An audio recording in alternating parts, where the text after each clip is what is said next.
भगवान वाल्मीकि के चरणों में प्रणाम निवेदित करता हूँ, स्वामी विवेकानंद जी के चरणों में प्रणाम निवेदित करता हूँ।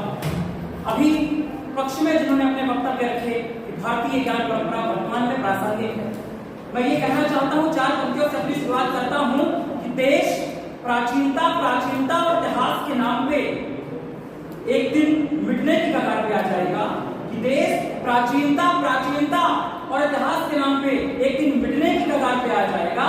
और यदि हमने प्राचीनता और आधुनिकता में अंतर नहीं समझा तो हमारा देश एक दिन शमशान से लग।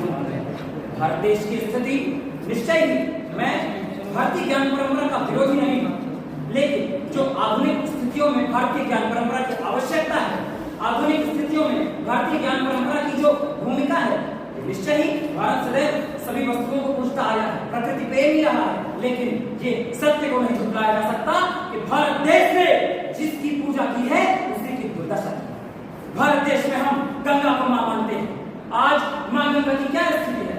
भारत में हम प्रकृति को मानते हैं मां, लेकिन आज प्रकृति की क्या स्थिति है? ये भारत में चिंतन का विषय है, भारत में मनन का विषय है। भारत में भारतीय ज्ञान परंपरा के आधार पर हम वैदिक युग थे, हम सांस्कृतिक युग थे, हम आदर्श गौतम रामकृष्ण की परिभाषा पर चलने वाले लोग थे। लेकिन आज आधुनिक स्थितियों में हमें भारतीय ज्ञान परंपरा की नहीं, हमें उस पर आधारित ज्ञान परंपराओं के विषयों पर चिंतन करके उसकी नवीनीकरण पद्धति की आवश्यकता है। तो उसमें हम चिंतन करें, उसका नवीनीकरण स्वरूप ले आए, फिर हम उसका प्रारूपिक ढंग से पालन करें। भारत में आज क्या स्थितियां हैं? हम बड़े ही सौर की चोट पे कहते हैं कि रामायण, महाभारत, वेद, पुराण, भारतीय संस्कृति, भारतीय प्राचीन वैज्ञानिकों ने, अगर हमारे भारत में इतनी बढ़िया संस्कृति है, निश्चय ही भारत की संस्कृति के सम्मुख नतमस्तक हो, उसके विरोध में एक शब्द रखने योग्य नहीं। लेकिन हमें इतिहास की सीख नहीं लेनी चाहिए कि भारत में ब्रह्मास्त्र, इंद्रास्त्र जैसे अस्त्रों का ज्ञान होते हुए भी भारत बार बार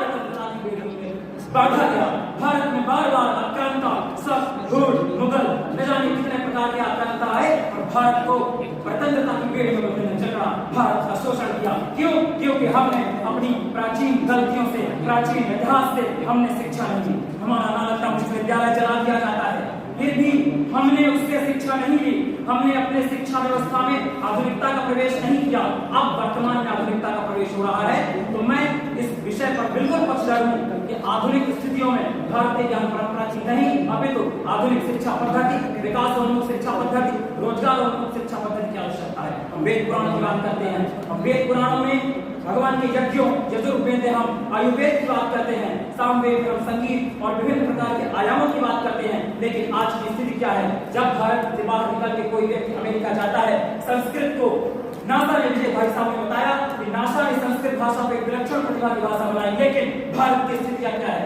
भारत में आज 10 घर को छोड़ दीजिए, 11वां घर संस्कृत बोलने के लिए तैयार नहीं है, उसको संस्कृत समझ में नहीं आ रही है। तो हमें अपनी भारतीय ज्ञान परंपरा में परिवर्तन की आवश्यकता है, उसमें नवीनीकरण की आवश्यकता है कि आज का युवा संभ्रांत दृष्टि से उसको समारोपिक ढंग से समझ सके, तब कहीं जाके भविष्य में शायद ये प्रासंगिक हो सके, शायद भविष्य में हमारी भारतीय ज्ञान परंपरा प्रासंगिक हो कि अपने युग को आगे बढ़ा सके। लेकिन वर्तमान की स्थितियों में उसको बदलने की आवश्यकता है। वर्तमान दृष्टि से हमें आधुनिक शिक्षा पद्धति की आवश्यकता है, क्योंकि आज देश धर्म के नाम पे लड़ रहा है, आज देश संस्कृति के नाम पे लड़ रहा है, आज देश शब्दों के नाम पे लड़ रहा है। इसका सबसे बड़ा कारण है हमारी अज्ञानता। निश्चय ही हम विद्वता के कण रहे हैं भारत में, भारत का विश्व में हमने डंका बजाया है, लेकिन हमने अपनी भूल से सीख नहीं ली है। जरूर होगा, लेकिन यदि आधुनिकता और अपने ज्ञान का समावेश भारत प्राचीनता से सीख कर नहीं करेगा तो भारत की स्थिति वैसे ही होगी जैसे एक सूखी नदी की स्थिति है। हमारे भारत में निश्चय ही ज्ञान है, हमारे भारत में विज्ञान है, हमारे भारत में भारतीय ज्ञान परंपरा है, लेकिन उसमें आधुनिकता का समावेश आवश्यक है, तभी जाकर के भारत का विकास होगा। वर्तमान समय में भारतीय पुरानी और ज्ञान परंपरा की आवश्यकता सीमित है, उसमें नवीनीकरण की आवश्यकता है। धन्यवाद।